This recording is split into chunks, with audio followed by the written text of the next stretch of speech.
এক গায়ে থাকতেন রামপদ নামে এক হার্ড ওয়ার্কিং কৃষক। তার গোলা ভরা ধান, মন ভরা আনন্দ। মনে হতো তার মতো সুখী বুঝি আর কেউ নেই। কিন্তু একদিন গোলযোগের শুরু। সেই রাতে ছোট্ট মিকি ইঁদুরটি ঘুরতে ঘুরতে এসে পৌঁছালো রামপদর গোলাঘরের নিচে।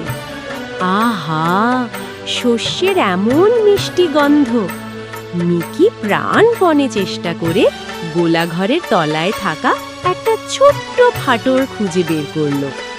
মিকি ফাটল দিয়ে কোনো মতে নিজের ছোট্ট শরীরটাকে গলিয়ে ভেতরে ঢুকে পড়ল। মিকি, এত শস্য, এ তো যেন স্বর্গ!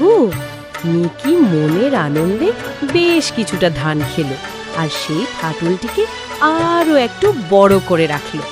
পরের দিন সকালে রামপদ যখন গোলাঘরের দরজা খুললেন, তখন দেখলেন মেঝেতে অল্প কিছু ধান ছড়ানো, আর দেখলেন নিচে একটা ছোট্ট গর্ত হয়েছে। ধুর, একটা ইঁদুর ঢুকেছে নিশ্চয়ই।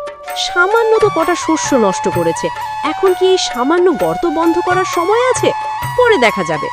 এই বলে রামপদ সেই সামান্য গর্তের দিকে নজর দিলেন না। তিনি ভাবলেন, এইটুকুই তো, এতে আর কি হবে? কিন্তু রামপদর এই অবহেলায় ছিল মিকির কাছে বড় সুযোগ। মিকি এবার তার দলবল, তার পরিবার, তার ভাই বোন, তার মাসি পিসি সবাইকে ডেকে আনলো। কারণ এখন ফাটলটা তো বড় হয়ে গেছে। দলে দলে ইঁদুর ঢুকতে লাগলো সেই শস্যের ভাণ্ডারে।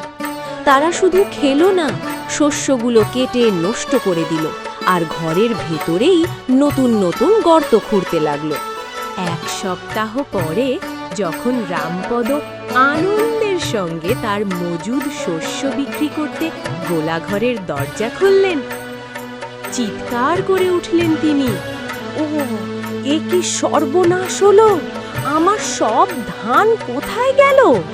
এ কি কাণ্ড!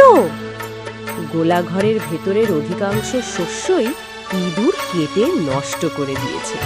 যেখানে ছিল সোনার স্তূপ, সেখানে এখন শুধু ময়লা আর শত শত ইঁদুরের আনাগোনা। সামান্য ফাটল আজ বিরাট গর্তে পরিণত হয়েছে।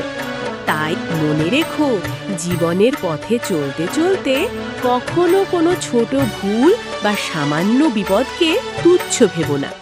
সামান্য ভুলও যদি প্রথম দিকেই শুধরে নাও, তবেই বড় বিপদ থেকে বাঁচা যায়।